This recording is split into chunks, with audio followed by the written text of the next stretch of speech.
One of the things that we've been saying throughout these days is the number of losses of patristic scholars and Gregory of Nyssa scholars of this past year, including my own mentor, Rowan Greer, who died in March.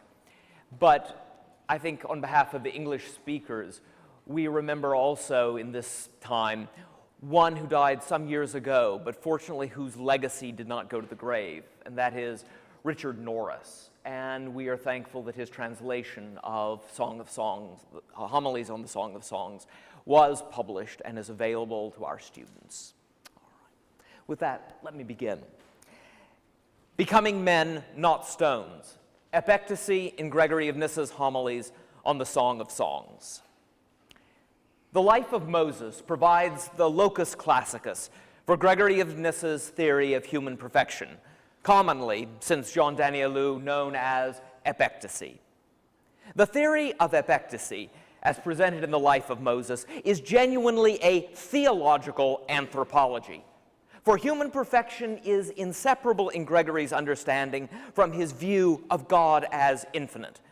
In other words, God's nature determines the character of our participation in God, by which human nature reflects God's innumerable virtues.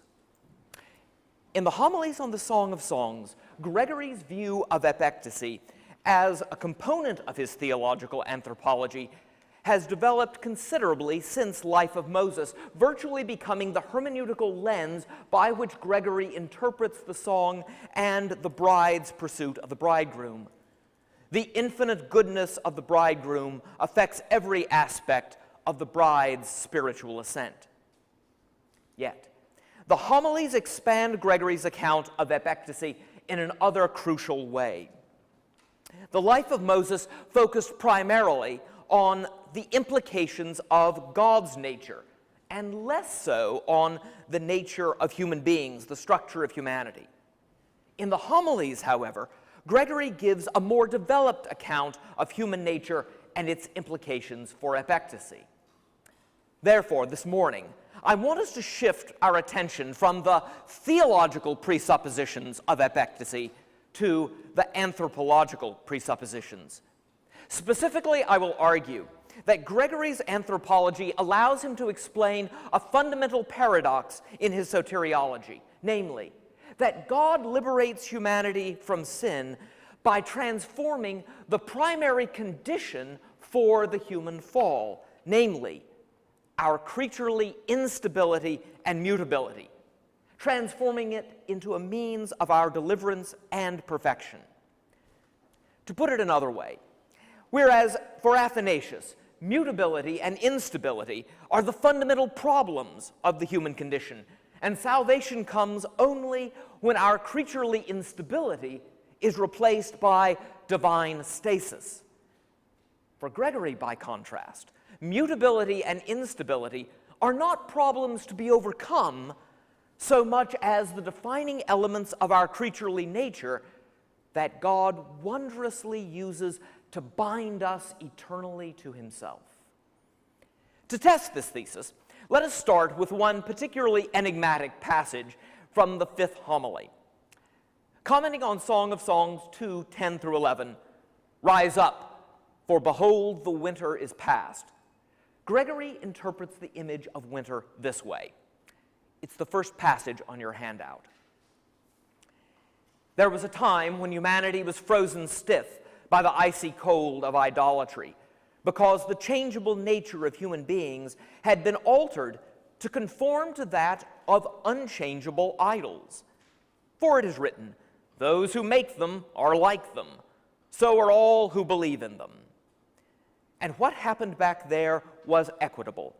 For just as those who look upon the true Godhead take into themselves the distinct qualities, ta idiomata, of the divine nature, so too the person who is devoted to the vanity of idols is transformed into the stone he looks upon and becomes something other than human." Now here, Gregory is describing the effects of sin upon human nature. He does so by borrowing a classic trope from Christian anti-pagan polemic.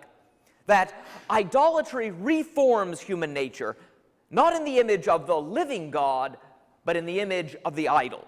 I mean, you find this in Clement's Protrepticus, as well as in Athanasius's Against the Gentiles and on the Incarnation. When the mind is turned from contemplating God, who is eternal being, to worshiping idols, then our minds are formed in the likeness of transitory, non-rational natures, which are subject to decay and corruption. In such instability, idolatrous humanity falls away from being toward the non-being of death. In Homily 5, Gregory follows the logic of Clement and Athanasius to a point. Winter is an apt metaphor for pagan idolatry because it has transformed human nature into the likeness of idols. Yet Gregory does not focus on the idol's transitory and corruptible material nature. On the contrary, he calls the idols unchangeable. Here, Gregory breaks with Clement and Athanasius. Idolatry, for Gregory, renders human nature unchangeable. For Athanasius, the effect is the opposite. It is decay and annihilation. For Athanasius, the human predicament lies in our inherent instability, an instability only exacerbated by idolatry. And that instability is the source of our problem, and we have only the hope that lies in the stasis of eternal life. The problem for Gregory of Nyssa, however, is that idolatry transforms our nature from something that is mutable into something fundamentally unchanging. Now, on the surface, Gregory's use of the trope seems nonsensical. I mean, idols are material things and therefore obviously belong to the realm of becoming, the realm of flux. They pass away. However solid they may seem, idols are transitory in nature. Therefore, in what sense can Gregory claim that idolatry makes human nature unchangeable? And this is more to the point. Why would he think that becoming immutable and unchanging constitutes a corruption in human nature? Gregory hints at the answer with two more images that he invokes in the passage, by which he describes idolatrous humanity. One, a frozen stream, and the second, the paralytic from Matthew 9, whose friends carry him on a stretcher to see Jesus. The stream, which naturally is ever in motion, flowing on its natural course to the sea, ceases its motion when it is frozen in winter. The paralytic, too, offers an image of the unnatural condition of fallen humanity, deprived of a capacity so obviously essential for human eudaimonia in the fullest sense. The natures of both the frozen stream and the paralytic have been corrupted because each is deprived of the very mobility that allows it to attain its telos, to be what it was created to be and to do. Becoming unchangeable is, for Gregory, a fundamental corruption of human nature because it is contrary to the dynamic movement of the soul that allows humanity to grow in the likeness of God. Indeed, man's very perfection is found not in resting, a la Augustine, but in being in motion.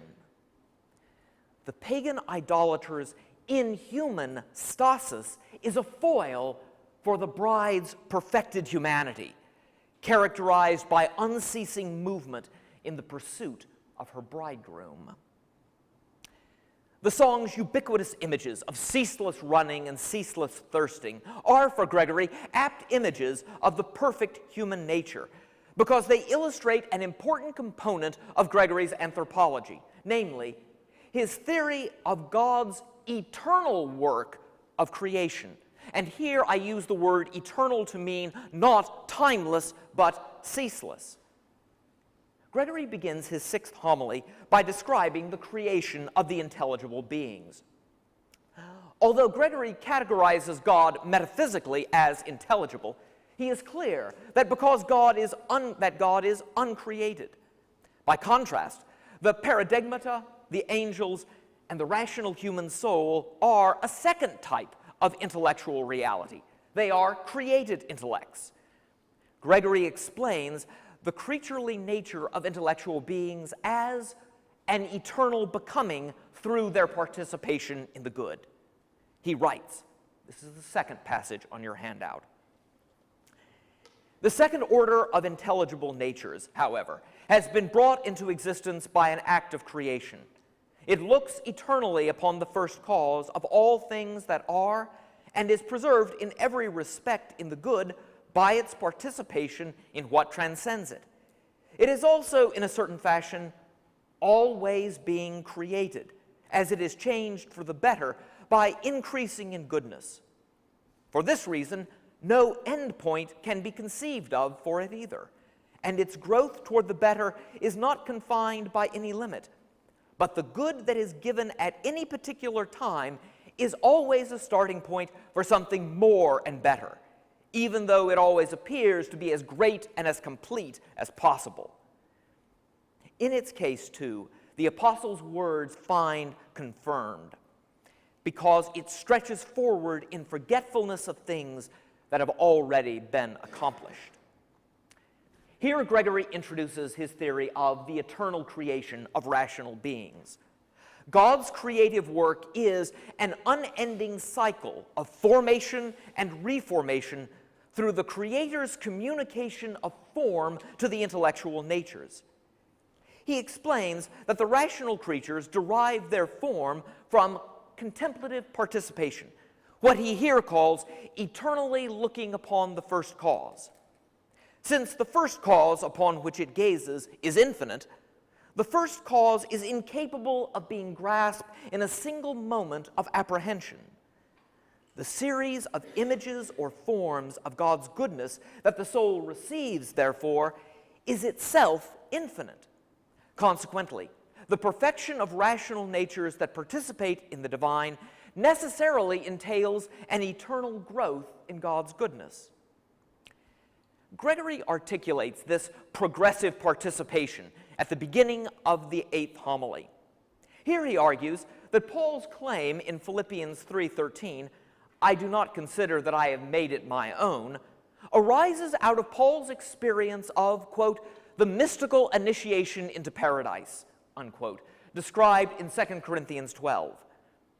As a result of what Gregory calls Paul's ineffable audition of the mysteries of paradise, the apostle, in discovering the limitless wonder of the Godhead, realizes that even this mystical vision is not a definitive comprehension of God, but is a partial apprehension of God's goodness that serves only to arouse greater desire for God and drives him even higher. Thus, Paul concludes. This is the third passage on your handout. In this way, as I see it, Paul teaches us, on the one hand, that what is ever and again discovered of that blessed nature that is the good is something great. But on the other hand, that what lies beyond what is grasped at any particular point is infinitely greater. And during the entire eternity of the ages, this becomes the case for the person who participates in the good, since those who participate in it receive increase and growth in that encounter, in that they encounter ever greater and better things. For according to the Master's true statement, the person who is pure in heart sees God, ever grasping in the mind as much as he is able to, in proportion to his capacity.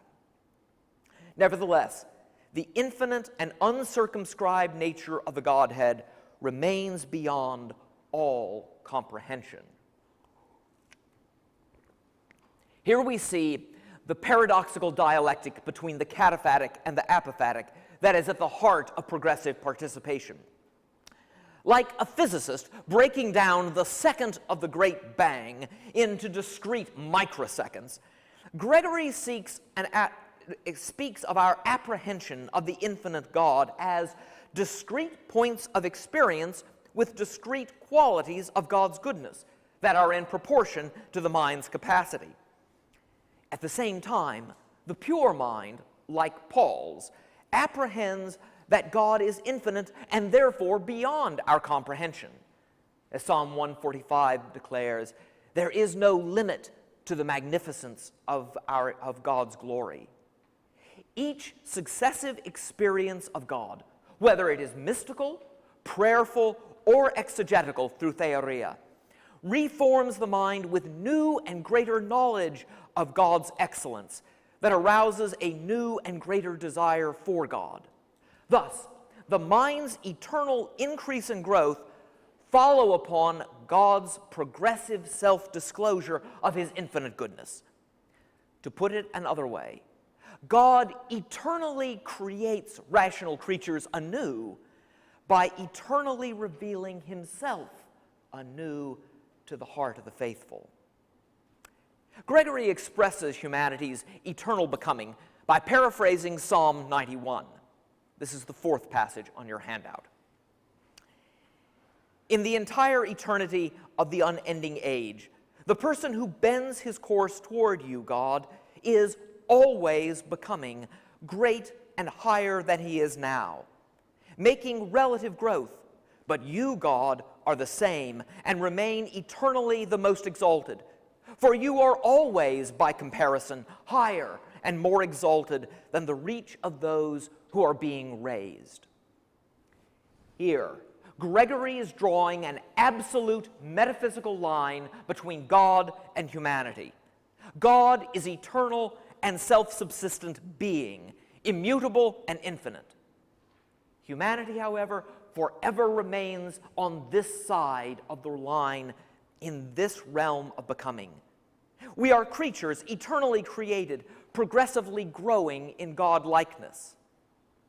This absolute metaphysical boundary between God and humanity regulates for Gregory any claim that we can make, whether it's anthropological, about the telos of human nature, or soteriological, about the process of theosis and the beatific vision. As a creature that is inherently changeable, human perfection can never have an endpoint, but entails eternal development. Now, were Gregory's anthropology to stop here, devoid of any notion of stasis or rest, he would be a complete outlier in the Christian tradition. Gregory, however, is not absolutely abandoning a notion of stasis or of rest, immutability, for the end of human beings. Rather, he understands human immutability as reflecting the perfection of that highest form of rational created nature, the angels.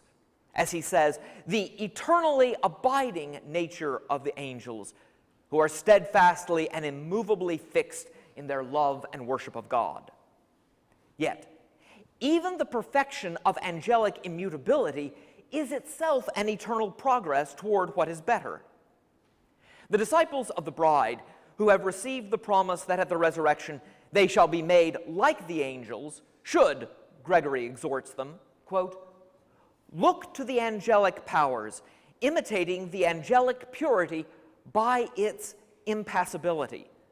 For when love is thus being wakened and stirred, which means being lifted up and always increasing through progress toward what is better, the good will of God is fulfilled, as in heaven, so on the angelic earth and within us, since impassibility is being achieved.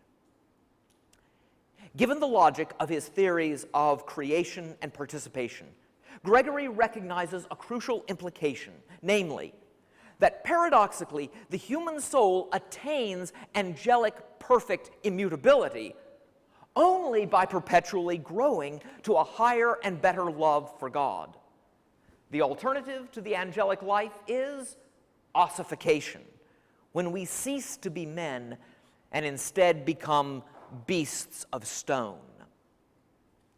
Since, as a creature whose nature is ever coming into being, our nature is unstable and consistently being changed from one state into another.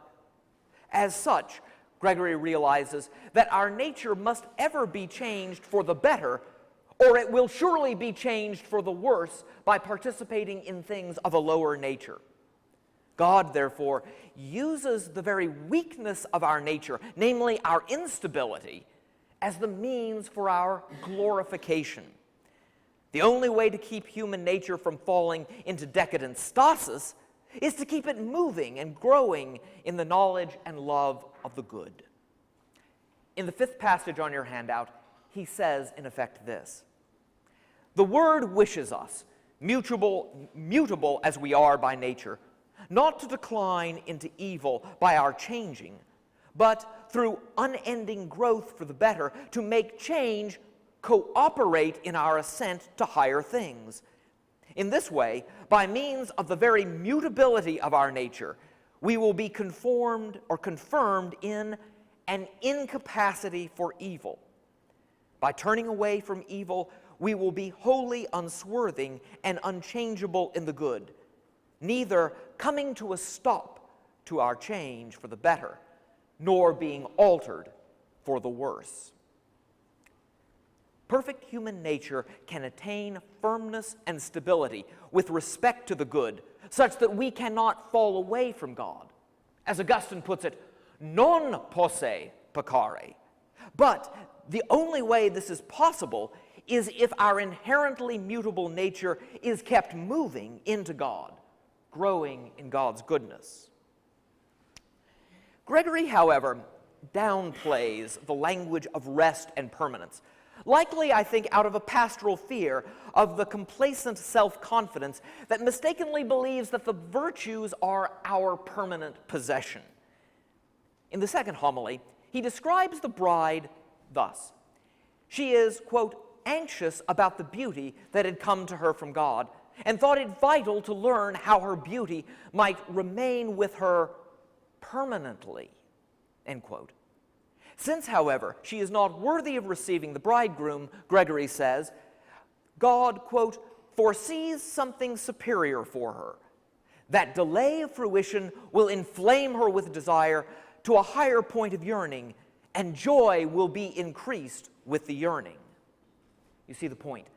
As honorable as the bride's desire to guard her garden and to preserve her virtue, her anxiety reveals that she does not rightly understand the nature of her beauty. She thinks that the beauty of her virtue is a quality that we possess, an attribute that can be permanently a part of our features, rather than seeing the virtues as a mere likeness to those virtues of the God in whom we participate. We do not, properly speaking, possess the virtues. Rather, the virtues inhere in us only in the way that an image inheres in a mirror by reflecting the image toward which it is oriented. The bride's proper concern should not so much be for her own beauty, but her concern should be for the bridegroom, who is the source of her excellence through their conjugal union. Preserve the union, and the beauty will abide. In this way, Gregory is directing his congregation from a self-centered fixation on one's own virtue and moral superiority to focus instead upon God, whose beauty is alone truly worthy of gaze. Let me conclude by returning to the fifth homily with which I began this paper. How does Gregory's account of humanity's creatureliness and his account of eternal creation that are foundational to the dynamics of epectasy give us insight into the trope that idolatry makes us unchangeable? Well, when Gregory says that the idol makes us unchangeable, he is obviously speaking provocatively, not literally. For since humanity is a creature and so ever belongs to the realm of becoming, it can never become unchanging in the sense of acquiring an absolute stasis, the perfect immutability of God. Rather, the Christian and the pagan idolater are forever changing, forever in motion. Yet, here's the point. The motion of the idolater is not the motion proper to that of intellectual natures. For the idolater's nature has been transformed into something that resembles the insensitivity of the idol. The pagan's insensitivity, his blindness to the beauty of the living God, and his deafness to the call of the bridegroom's voice does not allow him to move perpetually from glory unto glory to the better and higher goods of God. Rather, the pagan's movement resembles that of non-rational beasts, moving from finite good to finite good, which can never bring and never be the source of enduring enjoyment or of insatiable desire. The worship of a lifeless idol has the effect of transforming the intellectual nature into something less than human, because in its finitude, the idol, or any creature we choose to worship, can be comprehended and therefore cannot be an object of eternal contemplation. A mind set upon a finite object undergoes a sort of cognitive atrophy. Its thoughts become fixed, and all theological and spiritual vitality cease. Then we become, as Gregory says, quote, something other than human. We become petrified humanity, no longer capable of movement, growth, and development, as is proper to intellectual natures, unable to be changed for the better, end quote.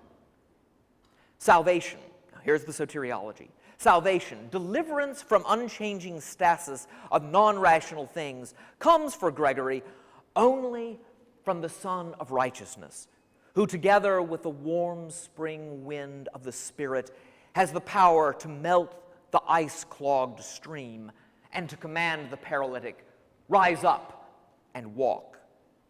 Only the infinitely wondrous bridegroom, who is the Logos that created our intellectual nature in his image, can so arouse the intellectual desire and capacity for God through contemplative recreation that we are able to enter in to the blessed perfection of eternal becoming. Now let me end with two observations quickly about what I think the paper has said and where it is pointing. The first point is that the brilliance of Epectasy is that Gregory of Nyssa gives us a language for thinking about human perfection that is genuinely human perfection in contrast with the divine perfection. The divine perfection is God as eternal, immutable being, whereas creaturely perfection is the eternal becoming. Therefore, in whatever way we think of perfection for human beings, it is not a perfection that ever is possible by an absorption into the divine. We always stay on this side in the realm of becoming, but it is a perfect becoming. The second point is where the paper gestures. I said at the beginning, the question is, in effect, what is the idol that he has in mind? Well, I think there could be three possibilities. One is simply straightforwardly an idol, pagan idolatry. The second may be that an idol is a symbol of any created being that we love inappropriately. I mean, here Romans 1. But I think a third possibility is that idol is a cipher for eunomianism. In other words, that the eunomian claim to be able to name the divine essence is in effect an act of idolatry because it is creating in human terms the divine essence. What's more, by this restrictive or reductionistic understanding of the divine essence, which ignores the plentiful nature of God's essence, they in effect have created an idol that is not the source of intellectual and spiritual fecundity, but simply knowing that God is, ingenerate, doesn't have the same capacity to arouse desire and provide the basis for eternal growth and movement the way one finds when one focuses upon the epinoia derived from our understanding of Scripture. All right, let me stop there and open for questions.